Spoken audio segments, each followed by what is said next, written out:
हाय दोस्तों, प्रिय विद्यार्थियों।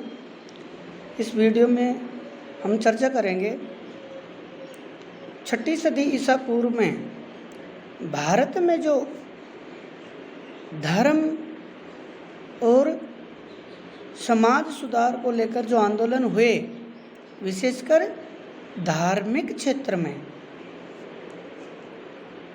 उनके संस्थापक और प्रवर्तक यानी बौद्ध धर्म के जो संस्थापक थे महात्मा बुद्ध, उनके बारे में और उनके परिवार जीवनी के बारे में।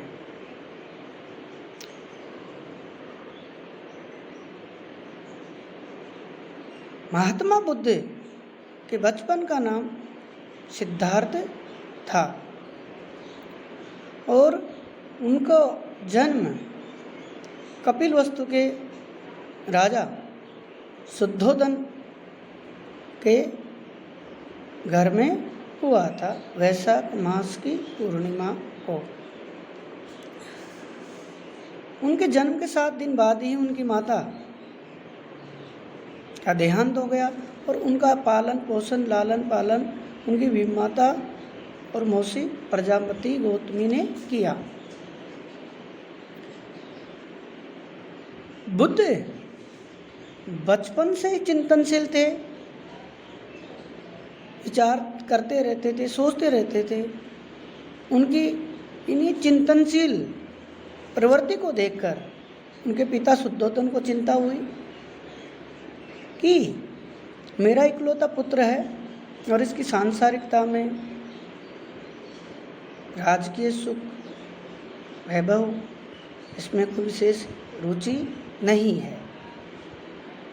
फिर उनके मन में विचार आया कि मेरे इकलौता पुत्र है, अगर जैसा कि उनके जन्म के समय भविष्यवाणी हुई थी, या तो ये महान चक्रवर्ती सम्राट बनेंगे या महान भिक्षु यानी सन्यासी। तो उनको चिंता हुई कि वो अगर सन्यासी भिक्षु बन गए तो उनका राजपाट राजवंश कौन संभालेगा। इसलिए शुद्धोदन ने, सिद्धार्थ के पिता ने, उनके लिए हर सुख सुविधाओं को जुटाने का, उपलब्ध कराने का प्रयास किया।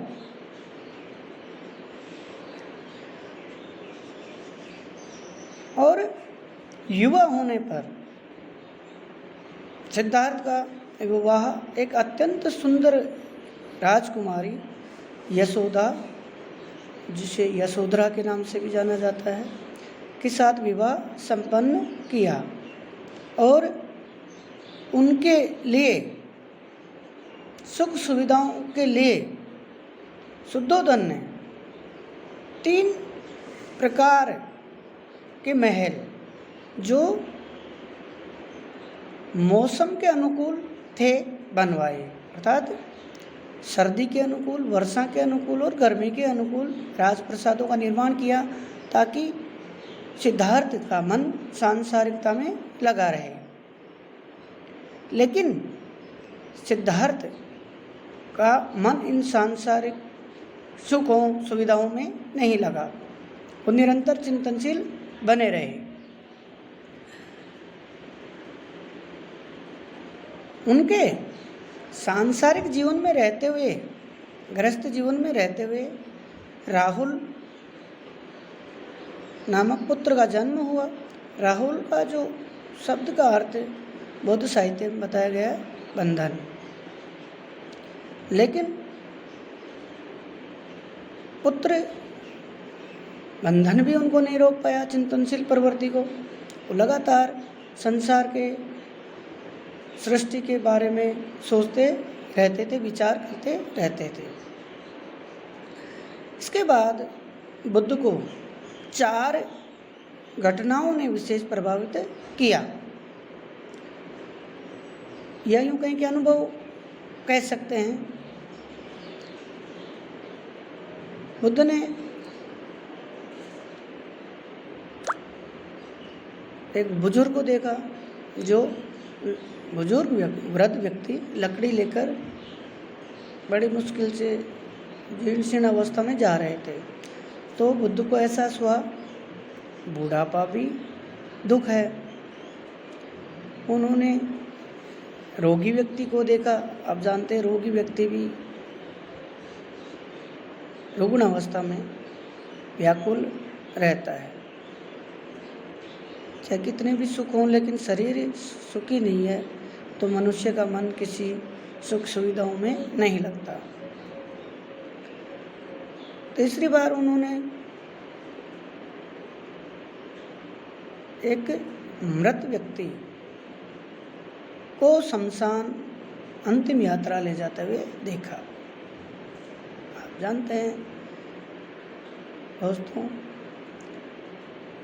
बुढ़ापा, व्याधि, रोग, मरण, मृत्यु, ये सब दुख का कारण है। ये दुख हैं, मनुष्य को दुख प्रदान करने वाली स्थितियां हैं। चौथी बार बुद्ध ने एक प्रश्नचित्त सन्यासी को देखा। सन्यासी अर्थात आप जानते हैं कि सच्चा सन्यासी दुनिया के सुख दुख, सर्दी गर्मी, वर्षा, वैभव गौरव, सम्मान, बुढ़ापा, मृत्यु सबसे परे होता है, जिसको किसी चीज का मोह माया नहीं। सदैव प्रसन्नचित्त सन्यासी वो है जिसको किसी चीज की इच्छा नहीं, तृष्णा नहीं, मोह नहीं। तो बुद्ध को लगा कि एहसास हुआ कि सबसे सही रास्ता है संन्यास, भिक्षु का। अब बात करते हैं कि बुद्ध ने घर क्यों त्यागा, गृह क्यों त्यागा। बुद्ध के गृह त्याग की घटना को महाविनिष्क्रमण कहा जाता है, जिसका अर्थ है महान सत्य की खोज के लिए प्रयाण करना। अर्थात महान सत्य क्या था? वो सत्य था मनुष्य के दुख का कारण और दुख का उपाय जानने के लिए बुद्ध ने जो गृह त्याग किया, उसी को महाविनिष्क्रमण कहा जाता है। और एक रात्रि में सिद्धार्थ ने गृह